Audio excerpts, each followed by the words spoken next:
जय श्री कृष्णा, राधे राधे। आज आप लोग सुनेंगे सोम प्रदोष व्रत की कथा। जो प्रदोष व्रत सोमवार के दिन पड़ता है वह प्रदोष व्रत सोम प्रदोष व्रत कहलाता है।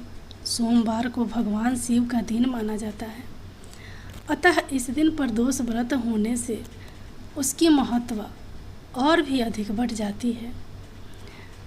तो चलिए सुनते हैं सोम प्रदोष व्रत की कथा। एक नगर में एक ब्राह्मणी रहती थी। उसके पति का स्वर्गवास हो गया था। उसका अब कोई आश्रयदाता नहीं था, इसलिए प्रातः होते ही वह अपने पुत्र के साथ भीख मांगने निकल पड़ती थी। भिक्षाटन से ही वह स्वयं और पुत्र का पेट पालती थी। एक दिन ब्राह्मणी घर लौट रही थी तो उसे एक लड़का घायल अवस्था में कहरता हुआ मिला। ब्राह्मणी दयावश उसे अपने घर ले गई। वह लड़का विदर्भ का राजकुमार था। शत्रु सैनिकों ने उसके राज्य पर आक्रमण कर उसके पिता को बंदी बना लिया था और राज्य पर नियंत्रण कर लिया था, इसलिए वह मारा मारा फिर रहा था। राजकुमार ब्राह्मण पुत्र के साथ ब्राह्मणी के घर रहने लगा। एक दिन अंशुमती नामक एक गंधर्व कन्या ने राजकुमार को देखा और उस पर मोहित हो गई। अगले दिन अंशुमती अपने माता पिता को राजकुमार से मिलाने लाई। उन्हें भी राजकुमार भा गया। कुछ दिनों बाद अंशुमती के माता पिता को शंकर भगवान ने सपने में आदेश दिया कि राजकुमार और अंशुमती का विवाह कर दिया जाए। उन्होंने वैसा ही किया। ब्राह्मणी प्रदोष व्रत करती थी। उसके व्रत के प्रभाव और गंधर्व राज की सेना की सहायता से राजकुमार ने विदर्भ से शत्रुओं को खदेड़ दिया और पिता के राज्य को पुनः प्राप्त कर आनंदपूर्वक रहने लगा। राजकुमार ने ब्राह्मण पुत्र को अपना प्रधानमंत्री बनाया। ब्राह्मणी के प्रदोष व्रत के महात्मा से जैसे राजकुमार और ब्राह्मण पुत्र के दिन फिरे, वैसे ही शंकर भगवान अपने अन्य सभी भक्तों के दिन भी फिरते हैं। जय भोलेनाथ, जय माता पार्वती। अब आप लोग सुनिए भगवान शिव की अगली कथा के अनुसार एक बार वास्कल नामक गांव में बिंदुक नामक का ब्राह्मण रहता था। वह बड़ा दुरात्मा और महापापी था। उसकी स्त्री बहुत सुंदर थी, लेकिन वह कुमार्ग पर ही चलता था।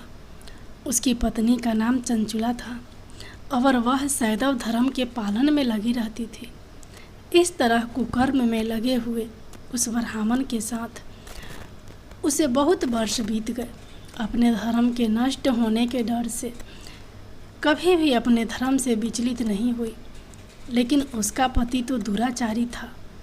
इसलिए दुराचारी पति के आचरण से प्रभावित होकर वह स्त्री भी अपने ही पति की तरह दुराचारिणी हो गई। बहुत समय बीत जाने के बाद वह दूषित बुद्धि वाला दुष्ट ब्राह्मण समय के अनुसार मृत्यु को प्राप्त होकर नरक में चला गया। बहुत दिनों तक नरक के दुख भोग कर वह पापी एक भयंकर पिशाच हो गया। दूसरी तरफ उस दुराचारी पति की मृत्यु के पश्चात चंचुला बहुत समय तक अपने पुत्रों के साथ अपने घर में ही रहती थी। एक दिन ईश्वर कृपा से वह अपने भाई बंधुओं के साथ एक तीर्थ क्षेत्र में चली गई। तीर्थ यात्रियों के साथ उसने तीर्थ के जल में स्नान किया और अपने भाइयों के साथ इधर उधर घूमने लगी। वहाँ उसने एक देव मंदिर में एक ब्राह्मण को भगवान शिव की परम पवित्र और उत्तम पौराणिक कथा कहते हुए सुना। वह ब्राह्मण यह कह रहे थे कि जो स्त्रियाँ पर पुरुषों के साथ भव्य विचार करती है, यमराज के दूत उन्हें बहुत कष्ट देते हैं। ऐसा सुनकर चंचुला भय से कांपने लगी। उसने विचार किया कि उसने तो अपने पति के साथ बहुत पाप किए हैं, तो उसे भी उन पापों का दंड भोगना पड़ेगा। इसके बाद उसे चैन नहीं आया और उसने उस ब्राह्मण से विनती की, हे प्रभु, मेरे ऊपर आप कृपा करें और मेरा उद्धार करें। मैं आपके प्रवचन सुनकर भय से कांप रही हूँ और इस संसार से मुझे वैराग्य हो रहा है। मैंने जीवन भर दुराचार किया है। न जाने मेरे मरने के बाद मुझे कैसी कैसी घोर यातनाएं सहनी पड़ेगी। कौन मेरा साथ देगा? यमराज के उन भयंकर दूतों को मैं कैसे देख पाऊंगी? हे प्रभु, आप मेरा कल्याण करें।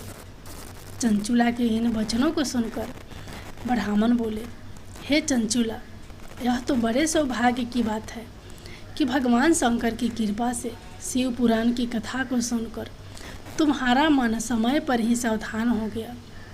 पश्चाताप ही पाप करने वाले पापियों के लिए सबसे बड़ा प्रायश्चित है। साधु संतों ने भी पश्चाताप को ही समस्त पापों का नाश करने वाला बताया है। पश्चाताप से ही पापों की शुद्धि होती है। जो पश्चाताप करता है वही समस्त भय से मुक्त होकर के निर्भय हो जाता है। इसलिए ब्राह्मण पत्नी, तुम विषयों से अपने मन को हटाओ और भक्ति भाव से भगवान शंकर की इस पावन कथा को सुनो। इस कथा को सुनने से तुम्हारे चित्त की शुद्धि होगी और तुम्हें मोक्ष की प्राप्ति हो जाएगी। ऐसा सुनने के बाद उस चंचुला ने शिव पुराण की कथा को सुनने की इच्छा से मन में उस ब्राह्मण देव की सेवा का संकल्प लिया और उन्हीं के साथ रहने लगी। उसके पश्चात शुद्ध बुद्धि वाले उस ब्राह्मण ने उस स्त्री यानी चंचुला को शिव पुराण की समस्त कथा सुनाई। तत्पश्चात समय का चक्र पूरा होने के बाद भक्ति, ज्ञान और वैराग्य से युक्त हुई चंचुला ने अपने शरीर को बिना किसी कष्ट के त्याग दिया। जैसे ही चंचुला ने अपने शरीर को त्यागा, भगवान शंकर का भेजा हुआ दिव्य विमान वहाँ पहुँच गया और भगवान शंकर के गणों ने चंचुला को उस विमान पर बिठाया और शिवलोक में ले गए। वह दिव्य रूप धारिणी दिव्यांगना हो चुकी थी। चंचुला ने वहाँ साक्षात भगवान शंकर को देखा। उनके 5 मुख थे और हर मुख में उनकी 3 आँखें थी। मस्तक पर चंद्रमा सुशोभित हो रहा था। उन्होंने अपने बाईं ओर माता पार्वती को बिठा रखा था। उनका सारा शरीर भस्म से भासित था। शरीर पर श्वेत वस्त्र शोभा पा रहे थे। इस प्रकार परम उज्ज्वल भगवान शंकर का दर्शन करने के बाद वह ब्राह्मण पत्नी बहुत प्रसन्न हुई। उसने महादेव और पार्वती को प्रणाम किया और उसकी आंखों से अश्रुओं की अविरल धारा बहने लगी। संपूर्ण शरीर में रोमांच पैदा हो गया और माता पार्वती एवं भगवान शंकर ने बड़ी करुणा से उसे अपने पास बुलाया। उसकी ओर देखा और माता पार्वती ने चंचुला को प्रेम पूर्वक अपनी सखी बना लिया।